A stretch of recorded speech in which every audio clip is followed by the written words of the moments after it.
Hello friends, Jeff Elhart again, Elhart Automotive Campus. I want to talk to you about good grief and how to grieve well. So yesterday we talked a little bit about the introduction of what good grief is, and I'm going to spend a little bit of time today talking about the meaning behind the 10 stages of grieving. So excuse me for reading out of the book. We spend a good portion of our lives working diligently to acquire those things that make life rich and meaningful.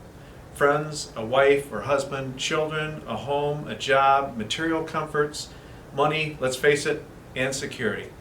What happens to us when we lose any of these persons or things that are so important to us? Quite naturally, we grieve over the loss of anything important. Sometimes, if the loss is great, the very foundations of our life are shaken, and we are thrown into deep despair. Because we know so little about the nature of grief, we become panicky when it strikes us, and this serves to throw us deeper into despondency. What can we learn about the grief process so that we can better cope with it? Does people's faith have anything to do with the way they grieve over whatever it is they lose? For instance, if we lose a job, or lose a loving friend, or fail in school, or are disliked by the people at the office because of our unpopular convictions, does our grief at these times have anything to do with our faith? Faith does play a major role in grief of any kind. There are good ways and bad ways to grieve, and that what a person considers to be of most importance in life will definitely affect the way he or she grieves.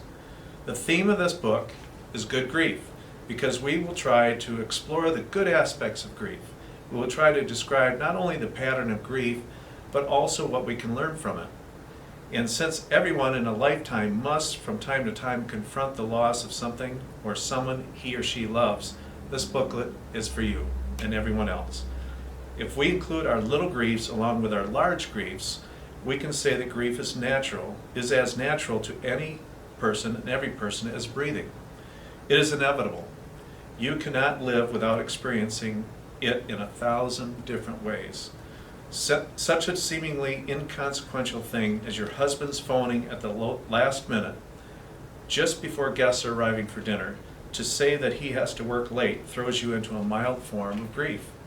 Or perhaps the boss under whom you have worked happily for 10 years is suddenly transferred, and the new one is pompous and overbearing. This is a form of grief. How you handle these little griefs will, in some measure, tell you how you will probably handle the larger griefs when they come.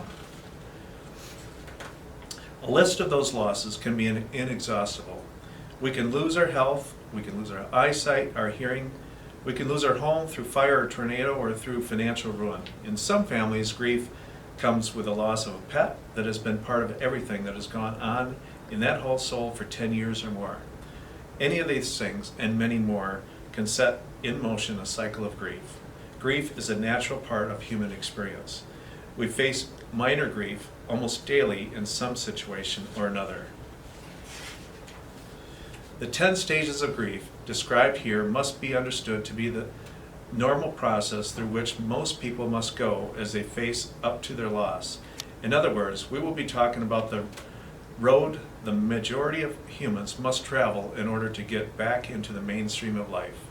As we look at these 10 stages of grief, remember that every person does not necessarily go through all these stages, nor in this order.